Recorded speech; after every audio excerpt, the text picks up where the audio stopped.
tantas luce mal, me acompañan inquietudes que algunas se lograrán, otras muchas ilusiones en el tiempo quedarán.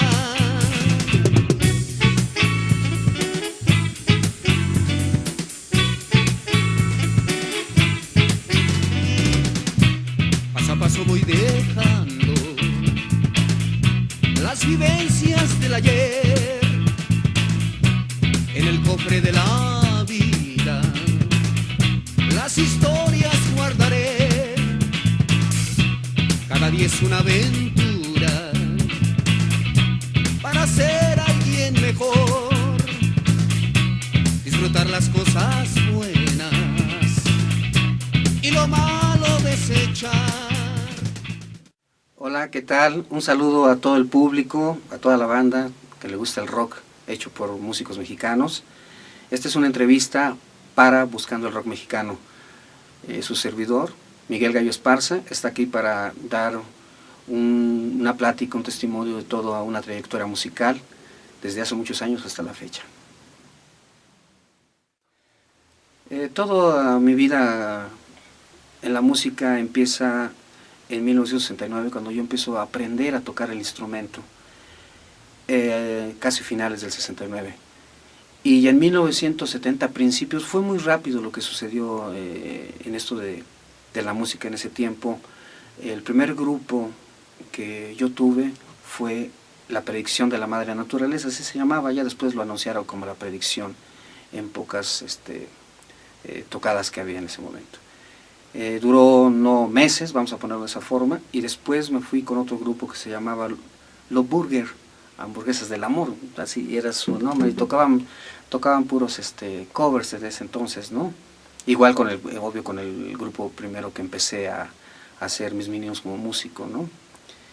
Y en 1970, con La Predicción, hice mi debut, vamos, como músico, ya alternando con otro grupo, y pues es una experiencia muy, muy bonita, porque después de apasionarse, de estar en el estudio, en el cuarto de ensayo, con aparatos, que no eran de nombre, o sea, que hacía personas que se dedicaban a la electrónica y amplificadores, con 2 aparatos, bajo, guitarra, batería y cantante, y era una sensación muy, muy agradable de tocar canciones de habla inglesa. En ese entonces, no sé si bien o mal, pero era interesante porque se apasionaba uno, era emoción, ¿no?, el estar tocando en esos grupos. Y esos 2 grupos fueron los que me dieron, vamos, la pauta para seguir adelante, ¿no? Y de ahí resulta que después del segundo grupo, de Los Burger, me voy con un grupo llamado La Expedición. La Expedición ya traía en ese entonces una trayectoria bastante buena, ya alternando con los grupos que venían de Tijuana. Yo recuerdo a ese grupo, antes de yo tocar, yo los vi como en el 69, ellos ya tocaban ola inglesa, y de repente un cambio con otros elementos, y los vi tocando puro Led Zeppelin, y muy bien tocado, y fue cuando agarraron mucha fuerza. Entonces, el llegar que ellos me invitaran, que el dueño del grupo, el líder, me invitara a tocar con ellos, y yo, pues joven realmente, ¿no?, o sea, adolescente, fue una experiencia muy, muy grata, porque con ese grupo fue cuando empezamos, o sea, yo como músico, a entrar al nivel de las tocadas de ese entonces, alternando con Peace and Love, con El Ritual, con todos esos grupos, con Love Army, y tantos grupos que había en ese entonces.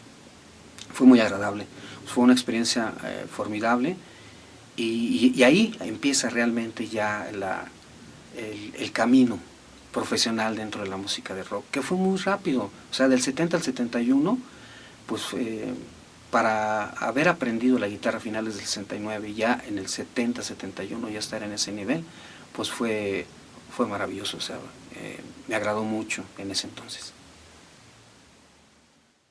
Bueno, hablando de estos 3 grupos, yo aprendí por primera vez a tocar la guitarra, pero mi trayectoria muchos años fue de bajista. Entonces yo entré de bajista en La Predicción, después con Los Burger y después con La Expedición, tocando el bajo. Y ahí varios años, que después de La Expedición, en 1971, no recuerdo fechas porque pues ya son muchos años, ¿no?, atrás, ¿no? Entré con un grupo que se llamaba La Verdad Desnuda, y fue con el primer grupo que yo entré a un estudio de grabación. En ese entonces la compañía se llamaba Polydor. En esa compañía estaba Toncho Pilatos, estaba Bandido y varios grupos más. Y entonces tuve la oportunidad de grabar con ese grupo mi primer disco de 3 canciones que se llamaba Standard Play. En ese entonces fue agradable. Esto fue muy chistoso con La Verdad Desnuda, porque en ese entonces, en el 71, se hizo 11 de septiembre el Festival de Avándaro. Nosotros no fuimos invitados a tocar al Festival de Avándaro. ¿Por qué? No lo sé. Pero ya estábamos dentro de las, entre comillas, llamándole las ligas mayores del rock mexicano, ¿no? Y fue experiencia pues muy buena, de entrar a un estudio de grabación con esas consolas enormes y la gente, el director artístico y el ingeniero, todos ellos, la compañía eran muy accesibles con todos los músicos, con todos los grupos que estaban. Era un auge muy fuerte, fue muy, muy padre. Bueno, después de La Verdad Desnuda, de 1961, tiempo después,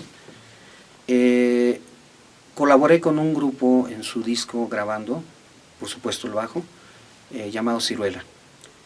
Me agradó mucho porque era otro tipo de música, entonces,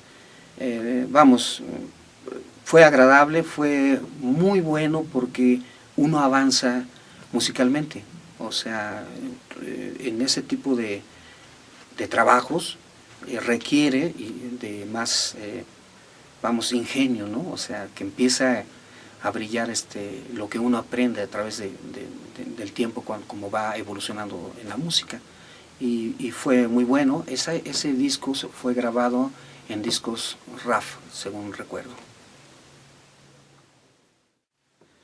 Bueno, después de lo que sucedió con Ciruela, hubo un momento en que yo empecé a ir a la Nacional de Música. Yo no estuve inscrito en la escuela, pero me llamaba mucho la atención ir de oyente, entrar a las clases y pues gracias a muchas cosas, no sé, lo que fuere, no se nos negaba la entrada, ¿no? Porque teníamos ganas de aprender, pero no éramos, alumnos de la escuela. Y ahí conocí otros músicos, en el cual formamos un grupo que se llamaba Popol Vuh. Esto fue muy chistoso porque este grupo empezó tocando.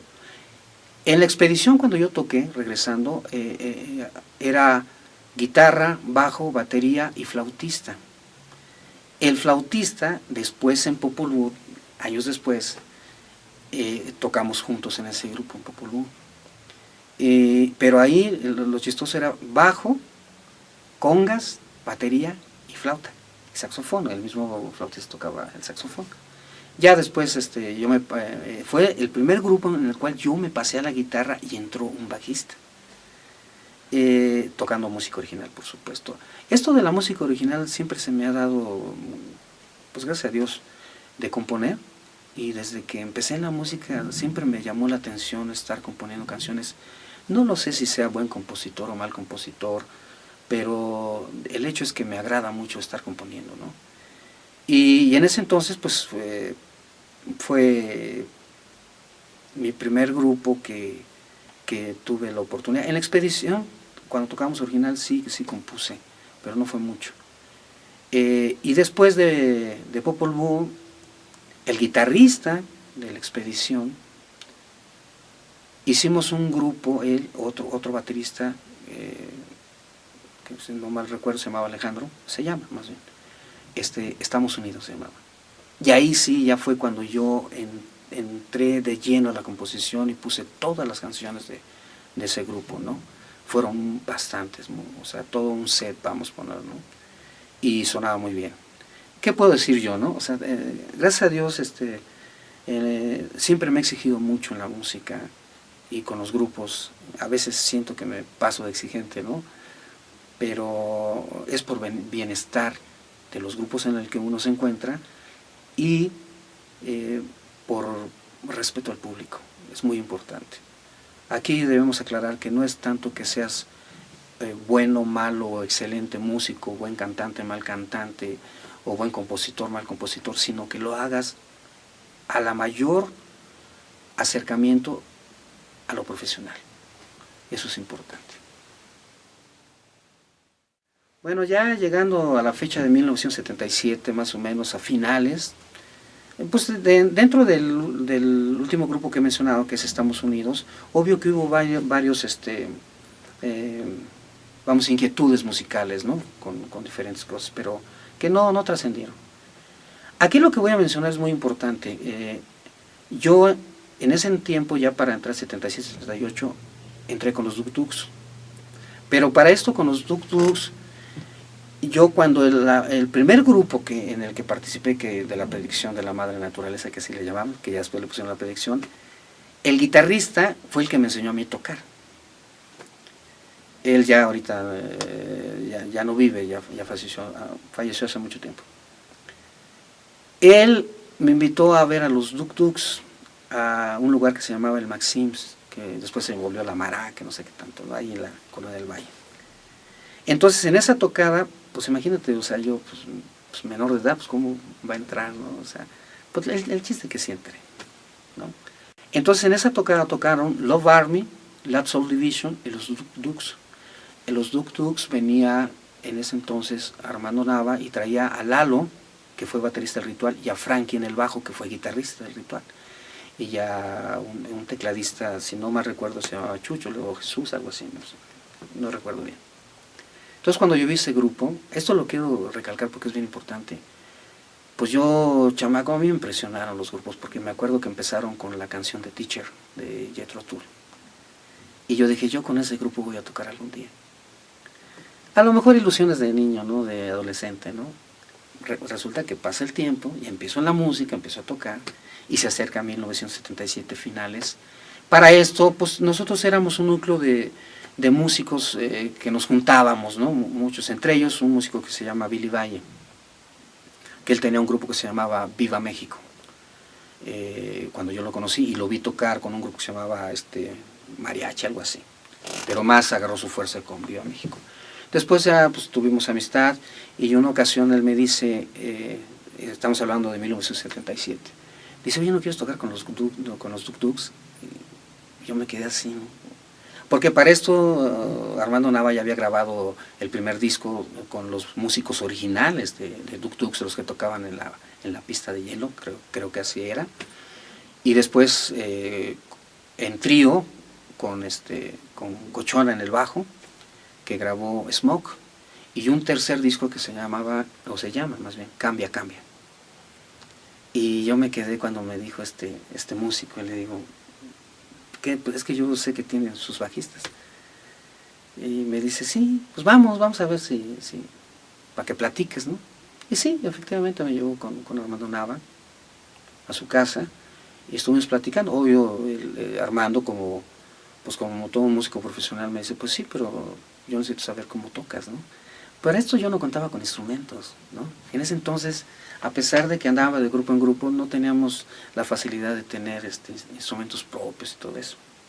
Y le digo, pues que yo no tengo pues ni tocadiscos donde escuchar los discos, ¿no?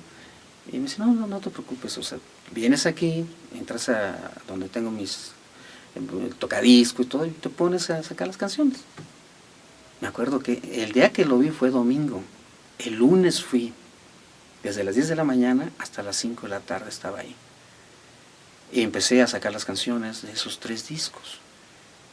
Para esto, llegó el jueves por la tarde, le digo a Armando, ya están las canciones. Dice, ya están, dice, a ver, vamos a... Entonces, canción por canción, las toqué sobre el disco, ¿no? Y me dice, no, pues ya está bien. En ese entonces Ramón Torres el que fue bajista de Peace and Love y de Náhuatl, estaba tocando con él, no sé en qué términos, a lo mejor echándole la mano, no sé lo que fuere. Y me dice, no, pues ya está, entonces pues ya mañana te vas con nosotros a tocar. El jueves en la noche eso fue. El viernes, recuerdo bien, porque fueron las 2 primeras tocadas. Fue Cuautla en un balneario el viernes, y al otro día nos fuimos a Celaya, Guanajuato. Y estuvo increíble, o sea, pues yo emocionado, recordando mis palabras mentales, o sea, dentro de mi mente, en aquella ocasión que estuve en ese concierto en el Maxims, que dije, algún día yo voy a tocar con este grupo. Y se hizo realidad. Y de ahí, pues, toda la historia, ¿no? Que yo grabé el 4º disco, 3 standard plays, el disco se llama El Loco. Me tocó una etapa muy buena con los Duk Duks. De hecho, lo digo, fue el grupo que a mí me lanzó realmente a que todo el mundo me conociera, ¿no? Como músico, ¿no? Y me tocaron muy buena época, conciertos llenos en toda la República, programas de televisión. Fue algo fabuloso, o sea, y estoy agradecido con ese grupo, estoy agradecido con Armando, con su hermano Quique, que era el baterista, con la señora Nava, que ella era la representante, y pues siempre estaré agradecido con ellos, porque fue una etapa de mi vida en la cual yo me sentí contento, feliz, porque estaba pues prácticamente fue el clímax, ¿no? De la carrera, o sea, esa fue la plataforma para salir adelante, ¿no? Y de ahí, pues ya cuando terminó como en 1980 que tuve que salir, pues cuando yo me fui, para mí fue, o sea, siempre lo tendré en mente, que es un recuerdo muy agradable, muy fabuloso, y como lo digo, lo vuelvo a repetir, agradecido con ellos por haberme dado la oportunidad, y así lo digo, de tocar en ese entonces con el mejor grupo de México, de rock.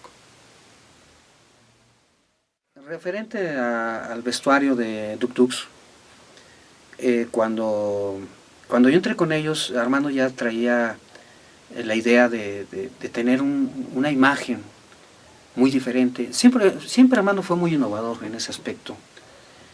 Siempre traía las novedades de instrumentos, cada que iba a Estados Unidos regresaba, o sea, muy dedicado a eso, muy profesional en ese aspecto. En todos, pero detallando lo que es el vestuario, entonces él quería dar una nueva imagen. Pues yo cuando entré, pues ponte este chaleco y ponte esto, lo otro, ¿no? Y ya. Pero tuve la libertad de que, pues tú haz tu vestuario como tú gustes, ¿no? Entonces cada uno tenía su responsabilidad propia de hacer su vestuario para subir al escenario. Había esa libertad de hacerlo. Obvio, la idea, pues, por lógica de Armando, de tener esa innovación. Y pues sí funcionaba muy bien, porque estaba en su mejor momento. No sé si, yo creo que para Armando los Duk Duks siempre ha tenido diferentes etapas, han sido momentos muy especiales para él.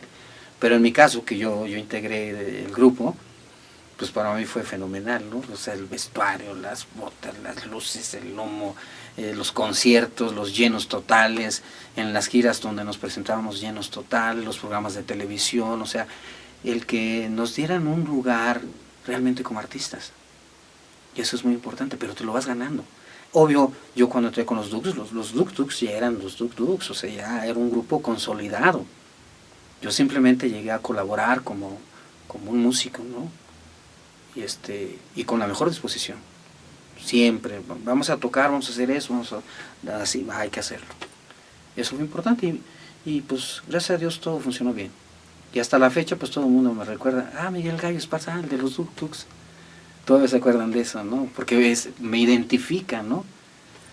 No me dicen de La Verdad Desnuda, o de La Expedición, o de Toncho, o de Trapecio, no, siempre me identifican que alguna vez yo fui bajista de los Duk Duks. Una anécdota relacionada cuando tocaba con los Duk Duks, en Guadalajara, en el auditorio del Estado, no sé si se llamaba así, era un lugar muy grande que todavía existe. Alternamos con Buddy Miles. Esa ocasión pues, estuvo como todas, siempre que tocaba con los Duk Duks eran llenos totales y eran muy muy buenas tocadas, las satisfacciones muy grandes. No, esa no fue la excepción. Se cuidaba mucho los aspectos técnicos, lo visual, todo eso.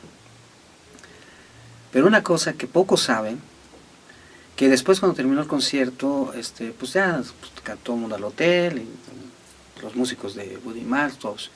Entonces nos fuimos a cenar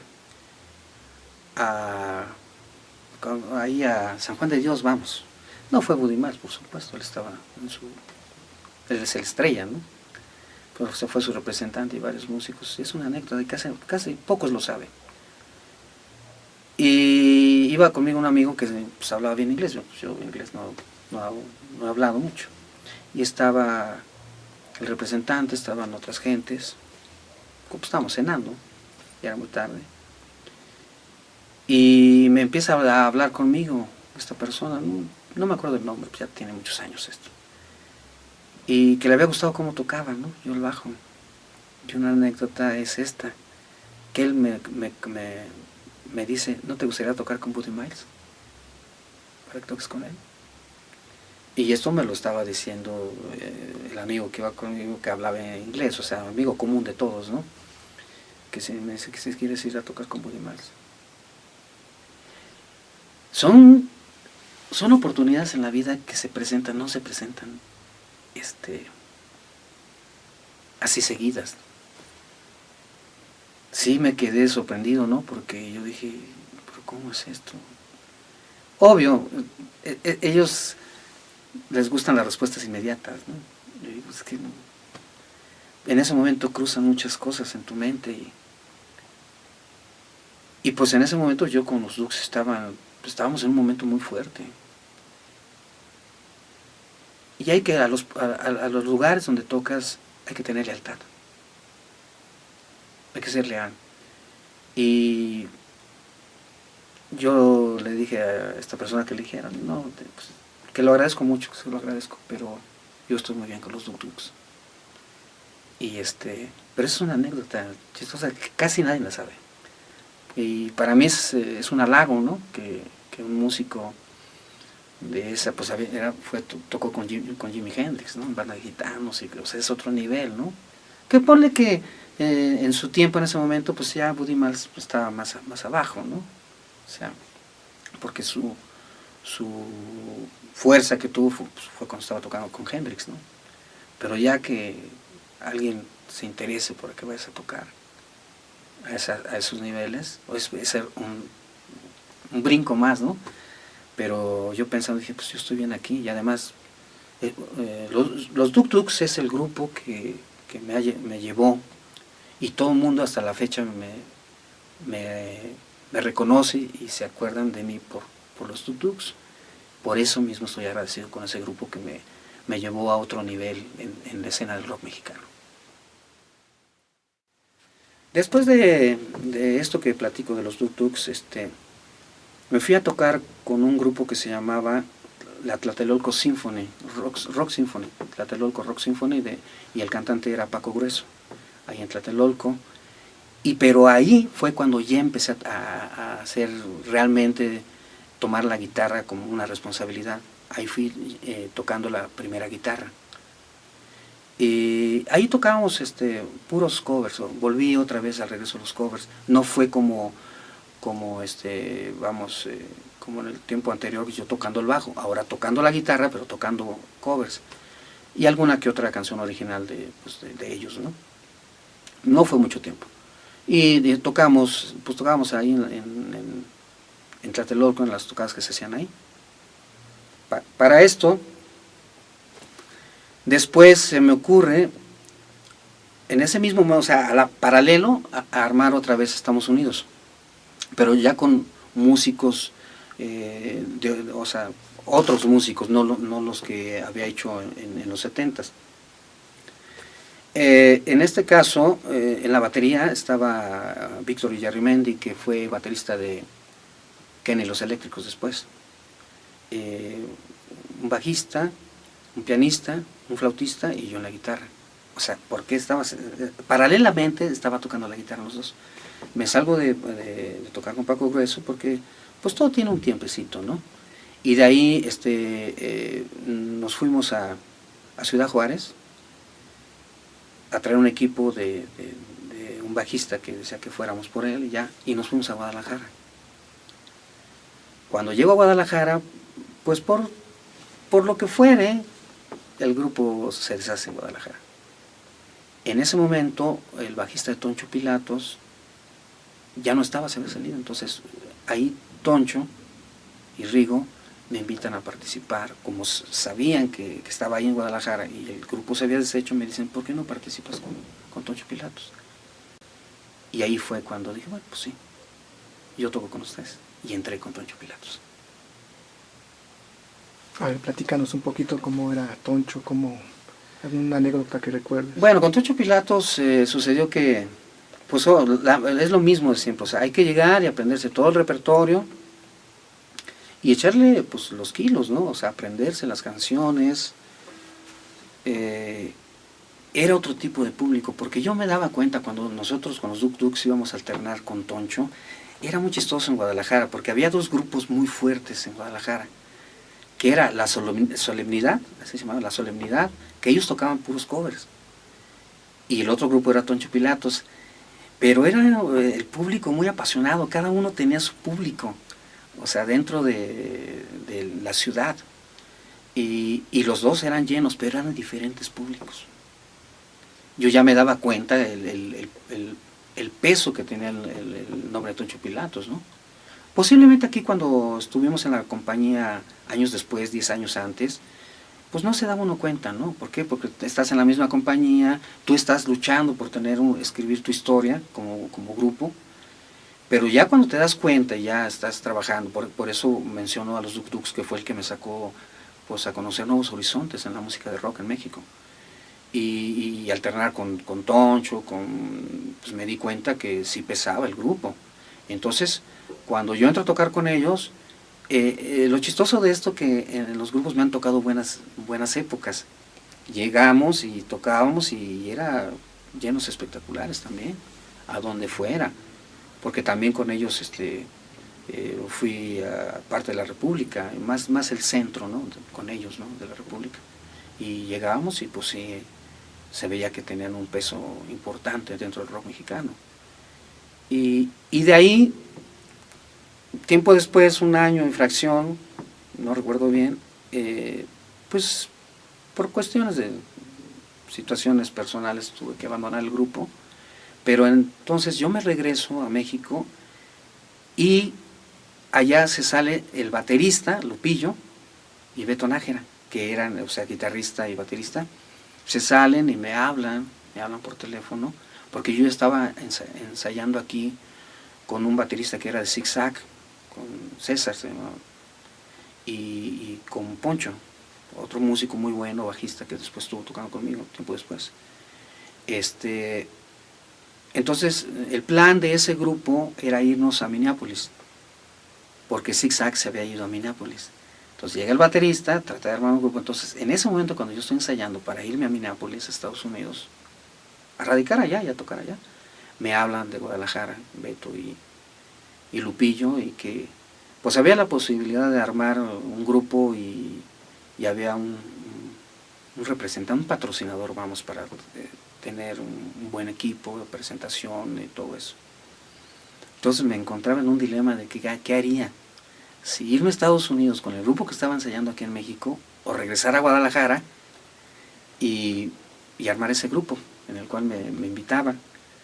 Sí lo pensé varios días, o sea, no fue inmediata a lo mejor hay veces que las situaciones, las decisiones son equivocadas, pero las cosas se presentan de esa manera.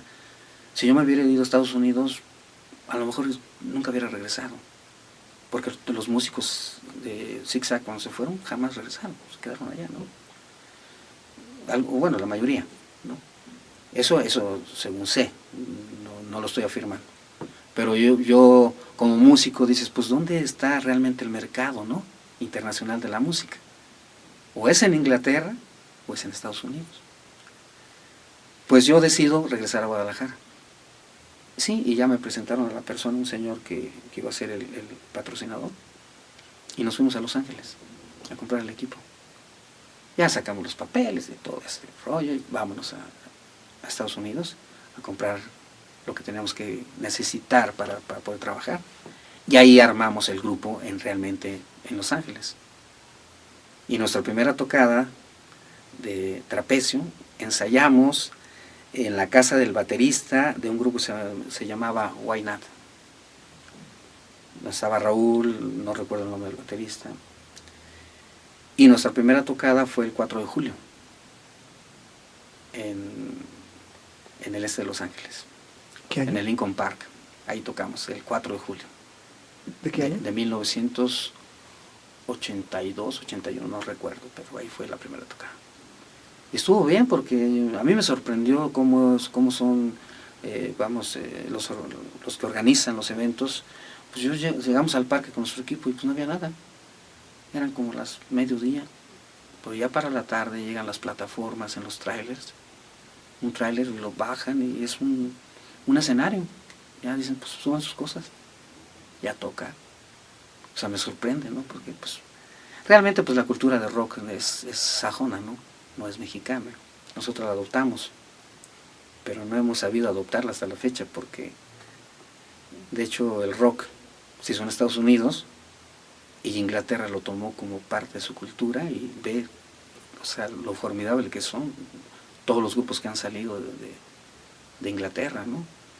Y el mercado que han hecho, y nosotros pues ahí seguimos en la lucha como mexicanos. Pero en fin, esa es otra historia. Y ya nos regresamos a México, ya el grupo formado y a trabajar en todos lados. Esta experiencia con Trapecio fue buena. Yo a través de los contactos que me dejó Toncho, que me dejó los viajes con los Dukes, pues conocí a gente, entonces dije pues vamos a aprovechar a la gente para poder ir a tocar, los organizadores, vamos, de las ciudades, ¿no? Y gracias a Dios se presentó bien todo esto, ya que pues te abren las puertas, sí, Miguel está bien, trae el grupo. Y nos presentábamos como grupo de Los Ángeles, California, aunque pues de Gabacho no teníamos nada, ¿no? Pero siempre, o sea, el ensayo ha sido muy básico. Fue un grupo que ensayábamos a las 10 de la mañana en una bodega y salíamos a las 6 de la tarde. De ensayar diario. Eso se refleja arriba del escenario. Entonces, cuando íbamos a los conciertos, no ambicionábamos mucho, porque cuando empiezas con un grupo y empiezas a abrir lugares, fechas, a recorrer, a sembrar, no puedes decir voy a meter 2,000, 3,000 gentes. Entonces nosotros lo que optamos fue por tener lugares de 300, 400 gentes, y siempre lo manejamos con el público sentado, la mayoría de los lugares donde fuimos. Y eso se manejaba como si el público fuera a ver una película de hora y media, y agarramos el grupo abridor que tocaba 20 minutos y nosotros tocábamos 1 hora. Ese era el concierto. Y la gente salía encantada, fabuloso. Y nosotros, por lógica, sabiendo la responsabilidad que teníamos de empezar a hacer una historia, pues teníamos que ponernos las pilas y hacer las cosas bien. Vuelvo a lo mismo, posiblemente cantando feo o lo que tú quieras, ¿no? pero bien hecho. Y eso es muy importante. Ahí termina la historia de Trapecio. Cuando decidimos poner ese nombre, me acuerdo que estábamos allí en donde ensayamos, en una bodega muy grande, pero teníamos un lugar pequeño donde ensayamos, como un cuarto, ¿no? Pues ¿cómo se va a llamar el grupo? Pues cada quien traiga su propuesta, ¿no? Y en ese momento se te ocurren infinidad de nombres, ¿no? Pero ¿cómo hacerlo que se identifique, vamos, con lo que estás haciendo? Aquí el nombre de Trapecio, pues en realidad nosotros tocábamos música, porque siempre me ha gustado componer como hard, ¿no? O sea, ni muy metalero, pero tampoco muy popero, ¿no? Pero llegó un momento en que yo fui el que sugirió el nombre de Trapecio, y les gustó. ¿Pero por qué? Porque nosotros teníamos unas lámparas, pues como de 1000 watts, creo que eran como 80, no sé cuántas. Pero no traíamos las porterías, ¿no? Que ahora están las estructuras, ¿no? Sino que llegabas a los lugares y con escaleras de esas de que se van armando grandes, a subirte a las estructuras, ir colgando lámpara por lámpara. Y no sé quién, alguien de ahí dijo, ustedes parecen trapecistas, para andar instalando todo, ¿no? Nosotros, aparte de que traíamos gente que nos ayudaba, pero vamos, todos colaboramos. Y resultó pues que había que ponerle un nombre, ¿no? De hecho, el concierto de Los Ángeles nos presentamos sin nombre, porque éramos la primera tocada ahí en el Lincoln Park, sin ningún nombre. El nombre se lo pusimos en Guadalajara. Y Beto Nájera y Lupillo pues aceptaron el nombre, ¿no? Y dicen, no, pues sí está bueno, pues con ese nombre. Esa es la historia del nombre. Bueno, después de que el grupo se disuelve, los motivos pues no tiene caso hablarlos, ¿no? O sea, siempre hay situaciones adversas, ¿no? Que eso hace que los grupos dejen de existir. Entonces a mí se me ocurre seguir trabajando con el nombre de Trapecio. Fui aquí en México, armé con un bajista, se llama Miguel, y un baterista que se llama Enrique, porque ya no vive, armar la segunda edición, vamos, ¿no? Pero con músicos de aquí. Nos costó mucho trabajo, ¿por qué? Porque estos músicos que estoy hablando no tenían la capacidad de los músicos de Guadalajara. Como, pues Beto es muy buen guitarrista, porque yo tocaba el bajo en ese grupo, en Toncho tocaba el bajo, en Trapecio toqué el bajo, el de Guadalajara. Entonces aquí me monto de nuevo la guitarra, a tocar el instrumento, guitarra, y meto a un bajista y un baterista. Entonces el nivel musical pues no era, como el otro. Entonces hay que volver a montar las canciones, y monté otro tipo de canciones, porque en el primer Trapecio cantábamos canciones en inglés y en español.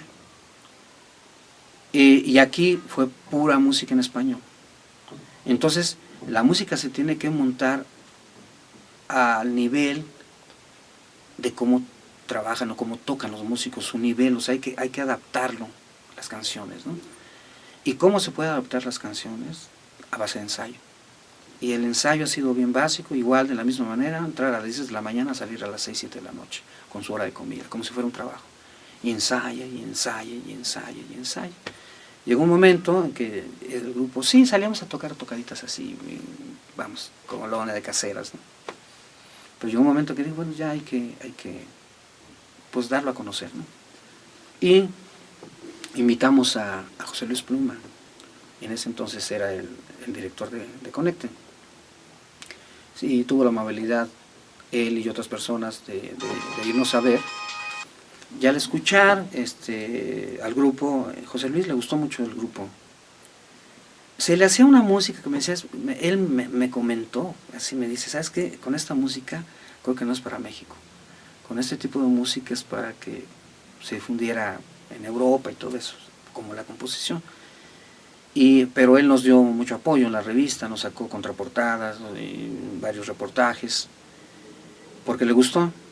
Yo me quedé pensando en eso que me comentó de por qué no era esta música para este lugar. A veces uno está equivocado, ¿no? Pero las circunstancias te ponen en ese momento. Pero eso fue, bueno, regresando. Y ya tocamos en varios conciertos, pero no pasó nada. Esto ha sido muy chistoso, eso es cosa de otra plática, ¿no? Pero, en fin, duramos un tiempecito, sí. Y fue agradable. Todos los grupos en los que he estado siempre han sido experiencias muy buenas, porque son diferentes, cada uno es diferente, cada una vivencia es diferente a la otra, y eso te hace madurar como músico, ¿no? Y pues ha sido formidable. Esa fue la segunda etapa de Trapecio. Bueno, tiempo después aquí en México formamos un grupo que se llamó Topo Olinser. ¿Por qué Topo Olinser? En ese grupo tocaba el baterista de Ciruela, que fue el baterista, no sé si fue el que fundó, no sé, pero fue de los originales. Valentino en el bajo, que fue bajista en los 70s de un grupo que se llamaba La Semilla del Amor. Otro guitarrista que en ese entonces no tenía mucha trayectoria, tu servidor en la otra guitarra, y Olinser era un cantante, muy buen cantante, que él venía de Valores Bacardí, de esos programas que hacían, de la OTI y todo eso que estuvo en la OTI. Muy buen cantante, pero él, pues por lógica, pues quería su crédito. Ok, ya salimos como Topo Olinser, tocando también música original, canciones de Olinser, canciones mías, canciones del otro guitarrista. Pero sufre una transformación ese grupo, no se llegó a ningún acuerdo y se sale el baterista, el otro guitarrista y el cantante. Entonces el bajista y yo formamos el grupo Halcón. Precisamente 10 años después de que grabé el disco de Loco con los Duk Duks, en 1988 grabamos el disco de Halcón, que se llama Sueños, que en la mayoría de las canciones son de un servidor. Y esto fue muy interesante porque grabamos, fue una grabación independiente, grabamos en un estudio de grabación que no de compañía, y anduvimos buscando compañías disqueras para que lo imprimieran, este disco, ya la grabación hecha. Fue muy chistoso porque cuando fuimos a RCA Víctor, que después se volvió Ariola, algo así, ¿no? Me encontré a un director artístico que él era, en ese entonces, trabajaba en Polydor, anterior cuando yo estuve con La Verdad Desnuda. Me lo encontré ahí de director artístico. Y platiqué con él, no digo nombres, ¿no? Pero platiqué con él y le enseño el material y me llamó mucho la atención. Dice, no, es que esto no, dice. Y había una canción de un grupo español que decía que la agüita amarilla que pasa por mi casa, no sé si era español o sudamericano, no sé, es una canción de rock en tu idioma, ¿no? Algo así. Entonces que yo que tenía que componer de esa forma, para que alguna compañía de ese calibre se interesara en el producto. Y no, pues cómo, pues, ya lo hicimos, ¿no? Para no hacerlo muy largo, la única compañía que se interesó fue Peerless. Les gustó el producto, de hecho fueron muy realistas, dicen, mira, no les ofrecemos nada, absolutamente nada. Lo único que podemos hacer es sacar el producto y distribuirlo. Y hacemos un contrato por un año. Si al año no nos convence a nosotros o no les convence a ustedes, pues carta de retiro y ya. Pues dices, pues de los males el menor, ¿no? Sacaron un tiraje de 5,000 discos, más o menos, aproximadamente, si es que no un poquito más. Gracias a Dios todos se agotaron. Ese disco no es fácil conseguirlo, es difícil, porque el tiraje fue muy corto y en una república pues está difícil, o sea, pero fue la compañía que nos dio el apoyo, salió el disco, sí, y al año nos dieron la carta de retiro, porque no pasaba nada. Hace una cosa muy, muy chistosa, a la vez triste, ¿no? Porque en ese entonces, pues, no sé a qué se debe, porque voy a una anécdota. Tiempo después, yo compongo otro tipo de canciones, pensando en cómo es el público mexicano, vamos, es que la música se tiene que ir, siempre debe ir dirigida supuestamente a qué público quieres dirigirla. Entonces compongo otro tipo de música. Ya Peerless ya no existía, ya se había vendido, no sé qué cosa. Se lo llevo, tengo contacto con el director artístico y le muestro, digo, escúchalo. Me dice, no, Miguel, esto no, mejor como lo que grabaron, porque grabamos 2 canciones más. Y dije, estoy al revés, siempre estoy al revés. Y en ese entonces me pedían otro tipo de música, y luego con este tipo de música, no, esa no, como lo que hacías antes. Digo, ya no tiene que hacer, ¿no? Y esa es la historia de Halcón. O sea, bueno, quedó un testimonio, quedó un disco en las cuales, pues la mayoría de las canciones son mías, ¿no? Y ahí no canto, nada más toco la guitarra y hay un cantante. Ya no era Olenser, es un señor que se llama Javier de Ciudad Juárez, que lo trajimos para que cantara. ¿Por qué? Porque se parecía a la tesitura y de las canciones, ¿no? Entonces, para no romper el estrato de la tesitura, de la voz, teníamos que conseguir un cantante más o menos que tuviera parecido el rango, ¿no? de este cantante que se veía. El disco de Halcón, el título del disco se llamaba Sueños, o se llama, ¿no? Porque todavía existe el disco, ¿no? Es un testimonio que queda grabado. Y Sueños es la canción que en ese entonces todavía alcanzaba, vamos a entrar a la radio, ¿no? Porque no es una letra, vamos, es una letra pues agradable, ¿no? Yo siempre que he compuesto he tratado de componer pensando en el público, ¿no? O sea, que le lleguen las canciones, ¿no? No nomás componer por componer, o sea, no es así, no estás haciendo bolillos, ¿no? Y esa canción sonó en la radio, tanto en el interior como aquí. ¿Por qué? Por el apoyo de la compañía. Y también yo me acuerdo, porque sí, me daba gusto, había un programa en la televisión de Futbolito Bimbo, no sé si lo recuerdan ustedes, pero de hecho usaban como cortinillas que se le llaman, musicales, el principio de Sueños y el principio entre intermedio y intermedio para salir a comerciales, una canción que se llama La música es magia, o sea, la introducción de la canción. Entonces cada que salía, al entrar el programa de Futbolito Bimbo, Sueños, y entre los intermedios ponían el principio de La música es magia, y terminando el Futbolito Bimbo, el programa, porque era de fútbol, de niños, volvían a sonar el principio de Sueños. Eso lo recuerdo muy bien. Para mí era grato decir que, pues a lo mejor la gente dice, pues ¿quién será ese grupo? ¿Quién compone? Pues nadie, ¿no? Pero uno que sabe que uno es el que compuso esas canciones y lo toman para tomarlo como cortinas para un programa de televisión, pues era agradable, era padre. Bueno, el nombre de Halcón, en realidad, ahí sí no recuerdo bien, pero creo que fue, o sea, lógico, porque entre el bajista y yo, porque éramos los que reorganizamos el grupo, vamos, ¿no? Entonces el nombre lo pensamos entre él y yo. Pusimos varios igual, porque se pone una lista de nombres, ¿no? Un dato curioso que en 1987, 86 más o menos, no recuerdo la fecha, hubo una encuesta en una revista que se llamaba Banda Rockera de Vladimir.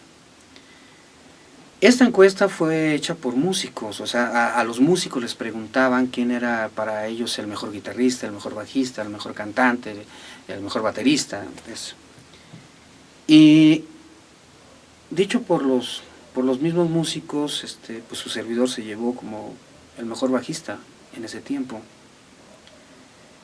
Y yo agradezco mucho pues todos los apoyos que he tenido a través de mi carrera musical, de las revistas. En ese entonces, pues el agradecimiento pues para José Luis Pluma y para Vladimir, que ya no está, ¿no? Pero ellos me apoyaron mucho en esto, con entrevistas, inclusive con esta encuesta, ¿no? Y salí el mejor bajista de México.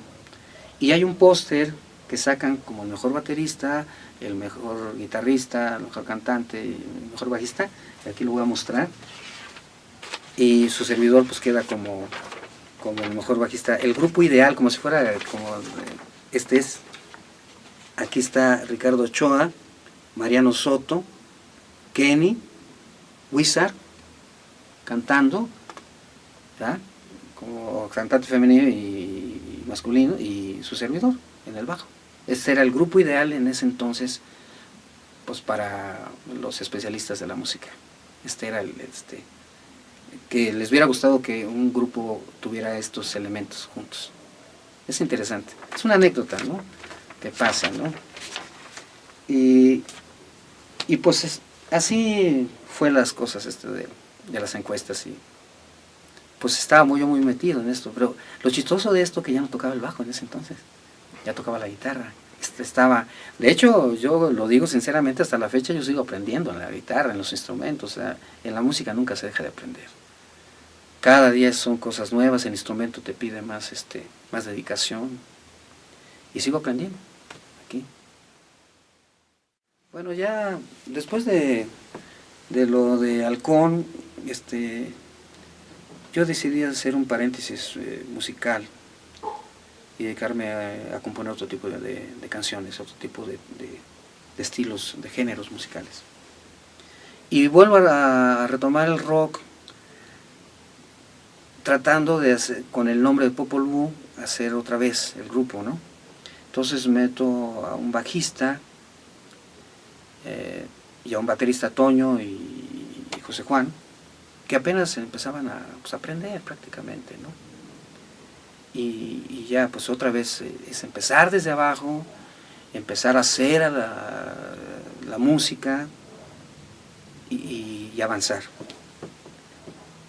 Esto, con este nombre no duró mucho, porque no era como muy conveniente, o sea, y decidí cambiar el nombre cuando se sale el bajista. Ya íbamos avanzando más o menos bien.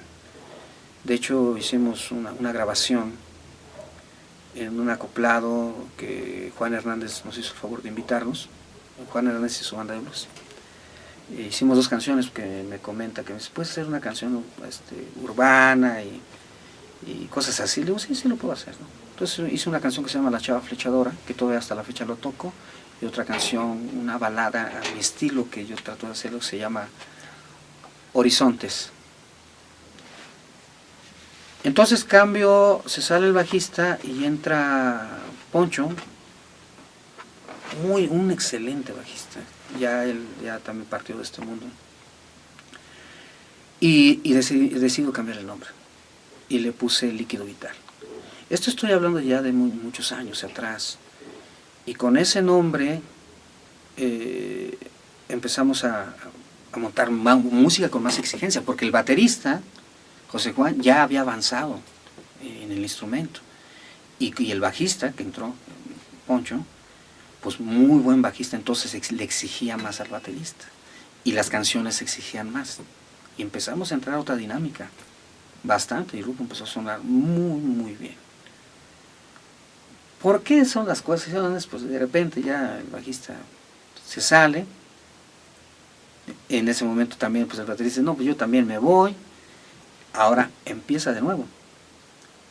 Entonces, el baterista que está actualmente conmigo, hijo mío, pues desde jovencito le gustó mucho la batería. Y cambiando de bajistas, ¿no? O sea, pero aquí una cosa muy chistosa. Seguimos avanzando, pero me dediqué mucho a la música gospel. O sea, cambié completamente, de todo lo que venía componiendo, lo cambio y empiezo a componer gospel. Pues, música de alabanza, vamos, ¿no? Pero de rock. Y me dediqué muchos años a tocar este tipo de música. Y empezó a agarrar mucha fuerza el grupo, en los conciertos, alternando con personajes musicales de alabanza muy reconocidos en el ambiente, tanto nacionales como extranjeros, y agarrando fuerza. Y ya en los últimos tiempos, porque esto que estoy hablando de Líquido Vital ha sido mi último grupo de hace más de 10 años. Ha tenido altas y bajas. Y en estos últimos tiempos, con el último bajista que está ahorita, ellos decidieron, entre él y el baterista, decidieron que cambiara el nombre y que me presentara con mi nombre propio, vamos, Miguel Gallo Esparza. Y yo les pregunté, ¿por qué? Si siempre he luchado por una bandera, ¿no? Vamos, ¿no? Por un nombre. Y me dicen, es que es más conocido Miguel Gallo Esparza que Líquido Vital. Entonces decidí, vamos a hacerlo. Dije, vamos a hacerlo. Entonces Líquido Vital, dije, bueno, entonces la Líquido Vital lo voy a dejar exclusivamente para seguir en la música de gospel. Ya tiene un rato que no me presento con ese público, vamos, ¿no? Y con mi nombre, pues tocar, que le llaman música secular, vamos, ¿no? Que para mí, yo como compositor, pues todas las canciones, gracias a Dios, le agradezco a él porque me ha dado mucho talento para tener este tipo de virtud, ¿no? No sé si sea virtud o sea un don, ¿no? Y me gusta hacerlo. Entonces, todas las canciones que he compuesto de todos los géneros, pues son de casa, entonces todas me gustan, todas tienen un porqué, y todas las canciones que hago, las hago porque las siento en mi corazón. No sé si sean buenas o malas, eso lo decide el público. Pero hasta la fecha voy funcionando, inclusive, pues como comentaba, o sea, cuando vean anunciado que voy a ir a tocar, pues su presencia sería agradable y como un apoyo, porque los tiempos se han ido debilitando a la música de rock, como dicen, buscando el rock mexicano, pero ¿dónde está el rock mexicano, no? El otro día entramos en una polémica porque dicen es que no hay rock en México. Se refiere a que música de rock original no hay un grupo triunfador mundialmente de México. Uno de rock, lo que es rock.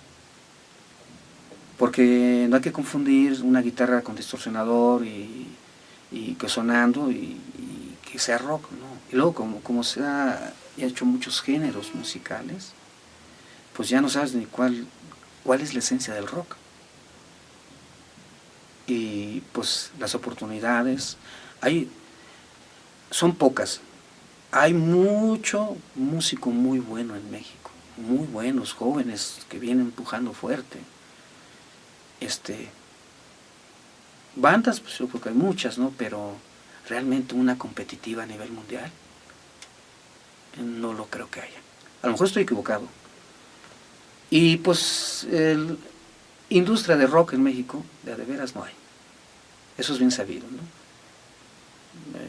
¿Por qué? No lo sé. Y pues así son las cuestiones, ¿no? Y seguimos en la lucha, seguimos activos. Como una vez lo dije y lo vuelvo a mencionar en mi página de Face y todo eso, yo voy a dar el último guitarrazo hasta el último suspiro de mi vida. Y siempre, pues en el rock. Y ha sido una lucha constante. Posiblemente no ha dado el resultado en la situación que todo el mundo espera, porque hablando como seres humanos, te valoran cuánto tienes, ¿no? Cuánto vales, ¿no? Y no es por ahí. El arte se mide por el intelecto, por lo que ofreces, no por lo que el arte te da en remuneración, ¿no?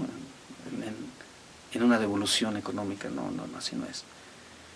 Y qué bueno que fuere que muchos estuviéramos bien, pero son cuestiones adversas, ¿no? De la vida, del sistema, de lo que fuere. Pero pues seguimos en la lucha y en la búsqueda del rock mexicano. Bueno, una recomendación que yo le doy a los músicos jóvenes es que estudien mucho la música, que le tengan amor a su instrumento, a lo que están ejecutando. Y otra observación muy buena, que creo que es buena, que tengan una dedicación, aparte de la música, que cumplan con sus estudios. No sé, puede ser una carrera, puede ser una carrera técnica, pero que se preparen. Yo que más quisiera decirles que la música en México les va a dar para vivir, y más el rock, y estaría mintiendo, porque del 100% que están en la batalla, un 2%, 3% llegará, los demás no. ¿Por qué? No lo sé. O sea, aquí no es cosa de buscar culpables, simplemente lo digo que la música de rock no hay industria en México, una verdadera industria de rock a nivel internacional no lo hay. Sueños hay muchos en todas las gentes, en todos los corazones, en todas las mentes. Entonces, para mí es importante decir a los jóvenes que no dejen sus estudios, lo que es la secundaria, la preparatoria, la universidad, o una carrera técnica después de la secundaria, o no sé, que tengan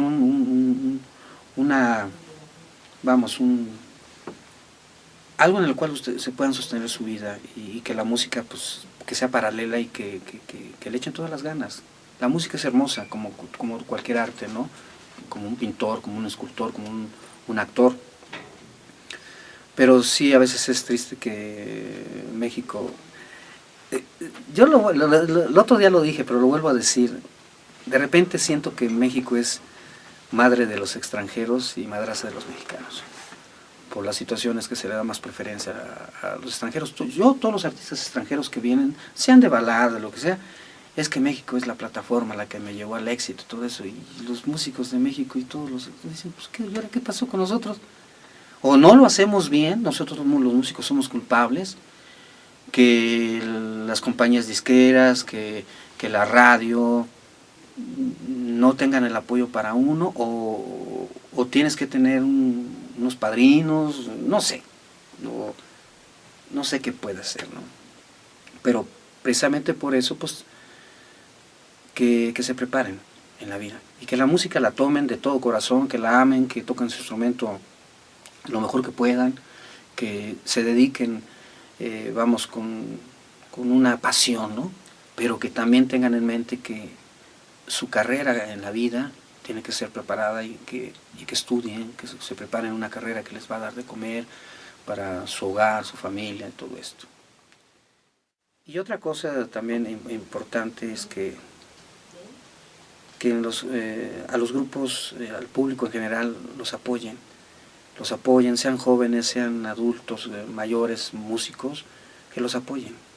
Es importante porque si nosotros mismos no nos apoyamos unos a otros, pues ¿a dónde vamos a quedar, no? En el olvido. Y fíjate que algo muy chistoso, nuestra generación de 1970 es la más olvidada dentro de las publicidades y de todas estas cosas. ¿Por qué?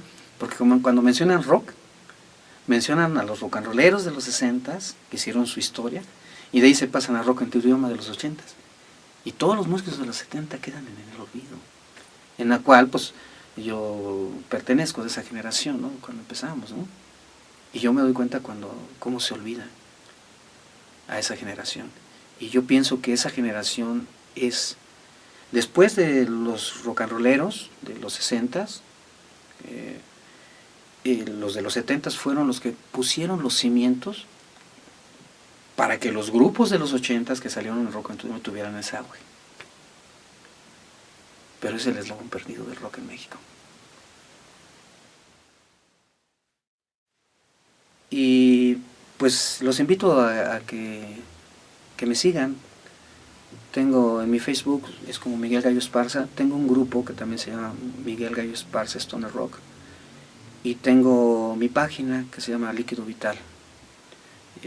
Por ahí pueden seguir lo que estoy haciendo en la música, y a ver si cuento con el honor de ustedes, que donde me presente puedan asistir y escuchar la propuesta musical que en estos momentos estoy dándole a la gente, que la escuche, ¿no? que vea qué es lo que estoy haciendo musicalmente.